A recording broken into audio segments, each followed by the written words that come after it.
मैं दुर्गेश श्रीवास्तव निर्भीक एक वृद्ध व्यक्ति की आप बीती को आपसे साझा करने जा रहा हूँ। इस आप बीती को जब मैंने सुना था तो मुझे एक झटका सा लगा था, उसे मैं आपसे साझा कर रहा हूँ। बात 1990 की है। उस समय मेरा छात्र जीवन था, इंटरमीडिएट का छात्र था। तो कहीं बाहर से आया था तो चौक से रिक्शा पकड़ के मुझे नियामा अपने घर जाना था। तो मैंने देखा कि एक रिक्शा वाला रिक्शे पे सो रहा है, तो हमने उसको धीरे से जगाया और कहा कि नियामा चलोगे? तो उसने कहा हाँ चलेंगे। तो लेकिन जब वो उठ के बैठा तो मैं आश्चर्यचकित रह गया, क्योंकि वो लगभग 80-82 साल का एक वृद्ध था। तो हमने उससे ये क्वेश्चन पूछा, मैंने कहा कि दादा आप इतने उम्र है आपकी, आपको तो घर पे होना चाहिए, आपके बच्चों को आपको खिलाना पिलाना चाहिए। इस उम्र में आप रिक्शा खींच रहे हो, चलने की ताकत है नहीं, तो कहीं चोट चपेट लग गई तो कहा बेटा क्या करें, अब बाल बच्चे जो हैं वो अपने भर का कमा लें, यही बहुत बड़ी बात है, हमें बैठा के कहाँ खिला पाएंगे। तो हमने कहा नहीं भाई, ऐसा है कि आप माँ बाप हो तो फिर जो है आपको उनका फ़र्ज़ है उनको आपको खिलाना। कहा बेटा ऐसा है कि गलती उनकी भी नहीं है, गलती मेरी है। मैंने कहा कि आपकी गलती है? तो कहा हाँ। तो मैंने कहा क्या गलती है? तो कहा कि ऐसा है कि यहाँ से 20-25 किलोमीटर दूर गोसाईगंज के रास्ते में मेरा गांव है। मेरे पिता एक मज़दूर थे, गांव में खेती किसानी करते थे, दूसरों के खेतों में करते थे, थोड़ा बहुत अपना भी था। तो एक आध रिश्तेदार थे जो थोड़ा संपन्न थे, तो उन रिश्तेदारों ने जो है कुछ आर्थिक सहयोग कर दिया। तो हमारे पिता ने हमको यहाँ पे मनोहर लाल में एडमिशन करा दिया और मैं क्षत्रिय बोर्डिंग में रहने लगा। तो शुरू में तो पढ़ने में मन लगा 2-4-6 महीने, फिर कुछ सीनियर बच्चों से जब मेरी दोस्ती हो गई तो यहाँ प्रभात सिनेमा टाकीज चलती थी, तो हम वहाँ उनके साथ पिक्चर भी देखने एक आध बार चले गए। तो मुझे बहुत अच्छा लगा। फिर पहले हम अपने जेब खर्च को बचा करके जो है उसमें से पिक्चर देखते थे।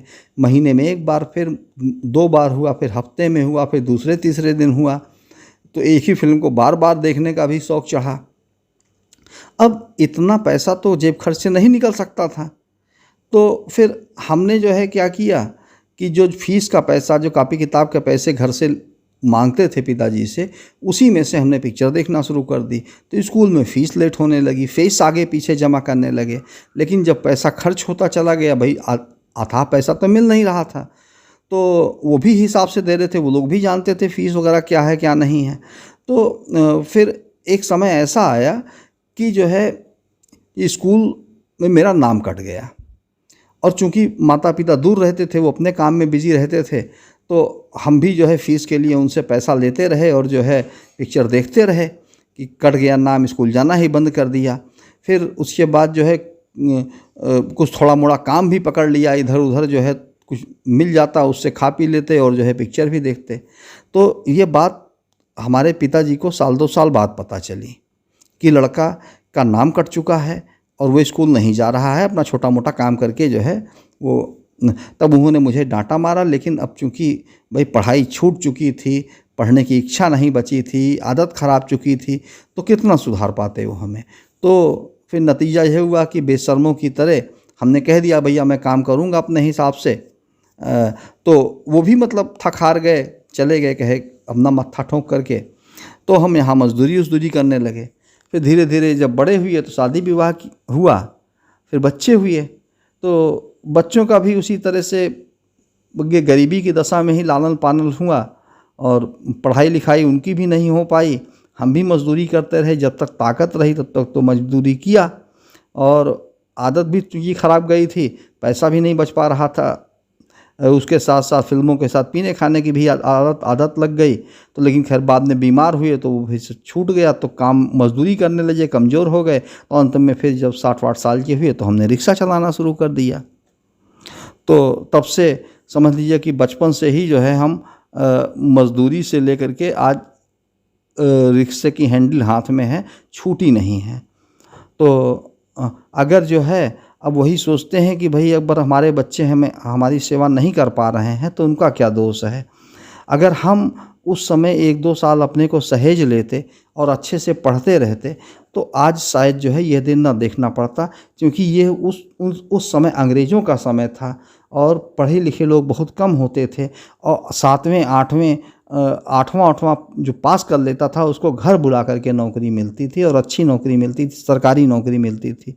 लेकिन मेरी तकदीर में नहीं था, मेरा रास्ता बिगड़ गया था। हम क्या करें? अगर वहीं पे हम सुधर गए होते तो आज एक अच्छी नौकरी कर रहे होते, पेंशन पा रहे होते और बच्चों को भी अच्छे से पढ़ाए होते, वो लोग भी अपनी जगह सुखी संपन्न होते। लेकिन ये समझ लीजिए कि हमारी एक जो है 2 साल की गलती ने हमारे पूरी 3 पीढ़ियों को जो है मतलब लाचार बना दिया। 3 पीढ़ियों को इस हालत में कर दिया कि वो जो है अपने बाप को ना पाल सकें। और मुझे जहाँ तक मुझे लग रहा है कि हमारे पोते भी हमारे बेटे की केयर नहीं कर पाएंगे बुढ़ापे में, उसको भी यही दिन देखना पड़ेगा। तो इसका भी पाप मेरे ही सर पे है। तो वो जो मेरे 2 साल के गुनाह थे, आज उसकी सज़ा हमारी पीढ़ियाँ भुगत रही हैं।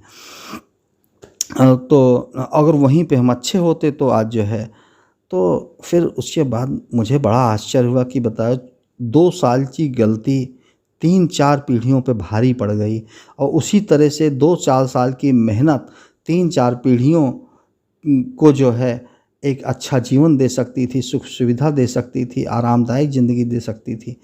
तो बताइए कि ये छात्र जीवन कितना महत्वपूर्ण होता है।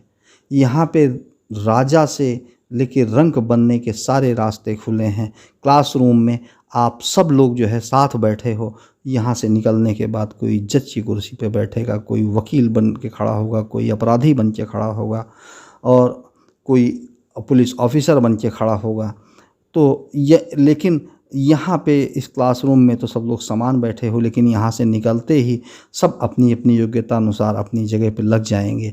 जो जितना मेहनत करेगा, जिसका जितना बर्तन बड़ा होगा और वो उतना प्राप्त करेगा। ये विद्या एक ऐसी चीज़ है, ये कैरियर। और आज भी हम ये चीज़ देख रहे हैं।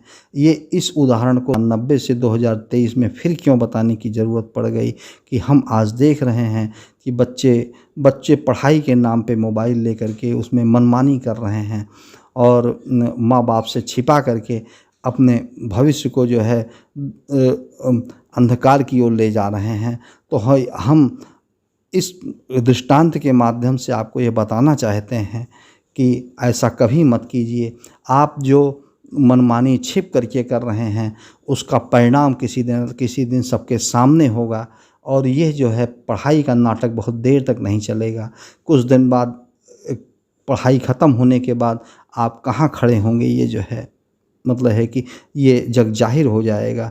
इसलिए अभी से ऐसा चलिए, इस तरह से करिए कि आपके माता पिता का और आपका समाज में सम्मान बना रहे और कहीं नीचा ना देखना पड़े, किसी की बाद में झिड़कियाँ ना खानी पड़ें।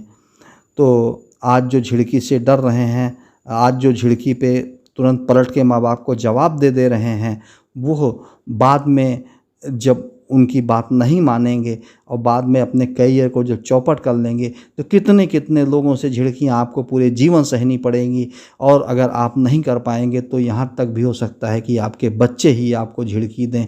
तब उस समय आपका ये स्वाभिमान जो बड़े क्रोध में आ जाते हैं माँ बाप की झिड़की पर, तब आपका वो क्रोध कहाँ चला जाएगा, तब वो आपका स्वाभिमान जो है ख़त्म हो जाएगा। तो आप सर झुका करके सुनेंगे, लेकिन आपको पास बैक गेर करने का, रीटेक का कोई मौका नहीं होगा। तो इसीलिए साथियों, इस बुजुर्ग का दृष्टांत मैंने केवल इसलिए सुनाई है कि आप इससे सीख लें और अपनी पीढ़ियों को, अपने ही नहीं अपनी पूरी पीढ़ियों के सम्मान का एक वायस बने, एक ध्वज बने। तो हमें उम्मीद है कि आप इसको सुनेंगे, बच्चे सुनेंगे तो वो स्वयं में परिवर्तन करेंगे, माँ बाप भी सुनेंगे इसको तो वो बच्चों को इस ओर प्रेरित करेंगे कि बच्चे का भविष्य उज्जवल हो और वो जो है आगे आने वाली पीढ़ियों तक जो है उसकी गूंज जाए, ऐसा जीवन हो। और जिल्लत भरी ज़िंदगी जीने का कोई मतलब नहीं है। एक अच्छे से अपने को डेवलप करिए। धन्यवाद।